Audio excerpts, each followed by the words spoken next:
Hello' অসমবাসী ৰাইজ, এয়া আজি পাণবাৰী মিচিং গাঁৱত উপস্থিত আছোঁ। আজি ইয়াতে শ্ৰী শ্ৰী বিশ্বকৰ্মা পূজা উপলক্ষে আজি ইয়াতে নাম পঢ়োৱা হ'ব আৰু তিনি অধ্যায় নাম পঢ়াই আমি বাকী কীৰ্তনতে আমি আগবঢ়াই নিম।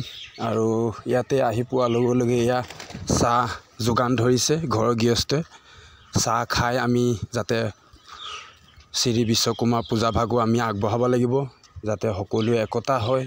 আৰু আমাৰ জ্যেষ্ঠ প্ৰেমী জিজ্ঞাসু সকলো উপস্থিত হৈছে আৰু কিছু লোক আহি আছে। আৰু আজি আমাৰ শ্ৰী শ্ৰী বিশ্বকৰ্মাৰ উপলক্ষে ইয়াতে সকলো প্ৰেমী জিজ্ঞাসুৱে আজি স্বয়ং ভগৱন্তৰ চৰণত যাতে গোটেই বছৰটো যাতে আমাৰ সুখেৰে আৰু ভালকৈ যাব বুলি শ্ৰী বিশ্বকৰ্মাৰ চৰণত প্ৰাৰ্থনা জনাইছোঁ।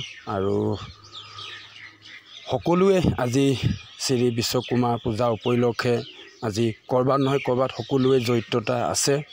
আৰু এনেধৰণেই আমি সকলোৱে এই পূজা ভাগ আমি আজি পাৰ কৰাই নিব লাগে।